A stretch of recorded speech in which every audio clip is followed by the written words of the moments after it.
નમસ્કાર મિત્રો, જય વિશ્વકર્મા, જય મૂળદાસ બાપા, જય દેવ ઉત્તરણસિંહ બાપા.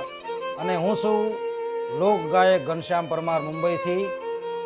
નથી મફતમાં મળતા એના મોંઘા મૂલ ચૂકવવા પડતા, સંતને સંતપણા રે નથી મફતમાં મળતા. ખરેખર સાહેબ, સંત એક એવા વ્યક્તિ છે કે જે પોતે દુઃખ સહન કરીને બીજાને સુખ આપે સાહેબ, એનું જ નામ સંત. અને એવા જ આપણા લુહાર કુળમાં જે સંત થઈ ગયા સાહેબ, એવા મૂળદાસ બાપા. ખરેખર ગીર સોમનાથ ની જિલ્લો કહેવાય છે, એનું ઉના તાલુકાની બાજુમાં નાનકડું ગામ એટલે અમોદરા ધામ. અને ત્યાં લુહારને ઘેરે સાહેબ સંત મૂળદાસ બાપાનો જન્મ થયો. પણ સાહેબ સંત તો સંત છે ને,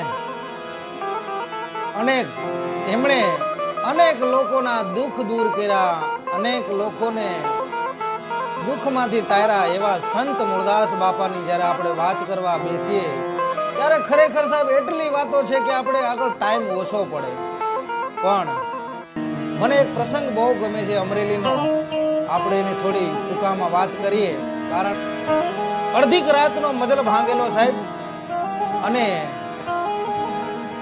ખૂબ અંધારું, અડધીક રાતનો કોર થયેલો, અને એક દીકરી વાવને કાંઠે રડતી હતી સાહેબ. આહા, સંતને જ્યાંથી નીકળવું, અને જ્યારે સંતે દીકરીને રડતા જોઈ અને ત્યાં જઈને પૂછ્યું, બેટા? હા બાપુ. ખરેખર સંત કેવા હોય સાહેબ, આ પ્રસંગમાંથી આપણને ખબર પડે. દીકરીને એને પૂછ્યું કે બેટા અહીંયા શું કરે છે? ત્યારે દીકરીએ રડતી રડતી બાપુને કીધું કે બાપુ હું કૂવે પડવા આવી છું, કૂવો ભરવા આવી છું. ત્યારે સંતે એને એટલે કીધું કે બેટા તે કૂવો ભરવા આવ્યાનું કે કારણ તો હશે ને. દીકરીએ ત્યારે એમ કીધું કે બાપુ મારાથી એક ભૂલ થઈ ગઈ છે, અને મારા પેટમાં કોકનું પાપ છે. મારા પેટમાં જે સંતાન છે એના બાપનું હું નામ નહીં લઈ શકું, અને ખરેખર એના બાપનું નામ લઉં તો મને મારી નાખે બાપુ. ત્યારે મૂળદાસ બાપાએ બહુ સરસ જવાબ આપ્યો હતો કે દીકરી, તારા પેટમાં જે બાળક છે એના તું બાપનું નામ તું લઈ લે તો તું બસી જા ખરી. હા સાહેબ, સંતનો હું જવાબ છે. ત્યારે દીકરી કીધું કે હા બાપુ, જો ઈ બાળકના બાપાનું હું નામ લઈ લઉં ને તો હું ખરેખર બસી જાઉં. ત્યારે સાહેબ સૌરાષ્ટ્રનો સંત એવો સંત મૂળદાસ બાપાએ ત્યારે દીકરીને એવું કીધું હતું કે કાલ સૂરજ નારાયણ સવારમાં જ્યારે કોરું કાઢે, અમરેલીની બજારમાં તું જઈને કહી દેજે કે મારા પેટમાં જે બાપ છે એનો બાપ મૂળદાસ છે.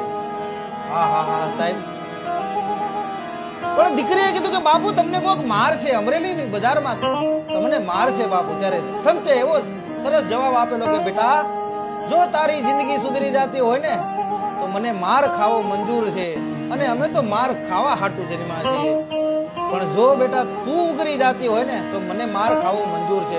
અને સાહેબ અમરેલીની બજારમાં બીજે દિવસે ખબર પડેલી કે આ દીકરીના પેટમાં જે સંતાન છે એનો બાપ મૂળદાસ છે. પછીની તો તમને બધાને ખબર છે, પછી તો ખબર બી પડી કે ખરેખર જે દીકરીના પેટમાં સંતાન હતું એનો બાપ કોઈ બીજો હતો. પછી તો બધાય સાહેબ બાપાને પગે પડી. પણ સાહેબ બીજાના જે માથે આળ ઓઢી લઈને એનું જ નામ સંત કહેવાય. એટલે જ કીધું ને કે નથી મફતમાં મળતા એના મોંઘા મૂળ ચૂકવવા પડતા, સંતને સંતપણા રે નથી મફતમાં મળતા. સૌરાષ્ટ્રની ધરતી ઉપર એવા આપણા લુહાર જ્ઞાતિમાં અનેક સંત સુરા જતી સતી ઘણા થયેલા છે સાહેબ. એમાંનો એક પ્રસંગ બાપાનો, સંત મૂળદાસ બાપાનો.